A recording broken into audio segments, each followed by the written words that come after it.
Okay, so following on from my last video, today's video is going to be how much of my overdrawn director's loan account do I need to repay? And like many of my videos, the answer is it depends. This is done on a case-by-case basis. But let's say you've got an overdrawn director's loan account.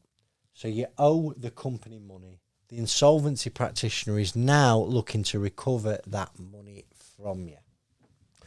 Now, what they're going to look at is three key things, really. Number one, do they have a right to act? Well, if you've got an overdrawn loan account and it's in your accounts, then yes, they do. Or if they've reviewed your bank transactions after going into liquidation and they can see you've taken too much money out of the company, again, they've got a right to act. They've got a right to pursue you. But number two, have they got a hope of recovery? Well, what does that mean? Well, if you're in rented accommodation, you've got very little disposable income, there's very little hope of recovery. Equally, if you sat in there with £1 million house with no mortgage and 300 grand in the bank, they've got a high probable chance of recovery. And the third thing they're going to consider is what are going to be the legal costs. So let's say you owe 10, 20, 30,000 pounds. Well, the legal costs to pursue you through the courts to get that money back are going to be quite high, and it's not always going to be in the best interest of the creditors. So let me try and answer this as best you can.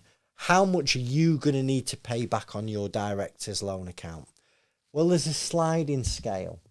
So again, if you are sitting on substantial equity in your family home and your buy-to-lets and you've got lots of money swashing about in your personal accounts, it's highly likely you're going to have to pay the vast majority of your director's loan account back. You may be able to get some type of deal done with the insolvency practitioner because, like I say, they don't really want to force you through the courts. Most insolvency practitioners, remember, I can only talk out my own experience, they would much prefer to get a deal done quickly and get it off their desks and get some money back to the creditors.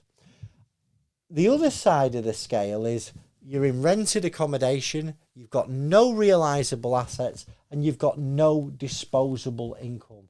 Now, in that case, it's highly likely that your director's loan account will be written off in full. Because again, an insolvency practitioner does not want to spend tens of thousands of pounds chasing you through court if there's no hope of recovery. Because that's not beneficial to them, but more importantly, it makes no sense in the interests of creditors either. So I know I've not given a definitive answer there, but I hope I've given you an idea of what happens. It's all down to your personal situation, your personal affordability.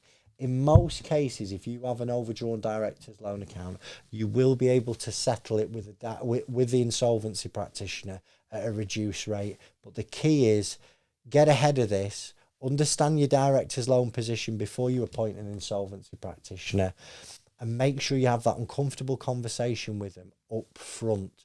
Don't leave it to chance. Don't leave it till they become appointed, because there's less chance that you'll get a favourable outcome. I hope you found this video useful. Please, please, please, if you've got an overdrawn director's loan account, or you think you might have, and you want some help uncovering it, get some advice today. Have a great day. Thanks for your time. Chris Worden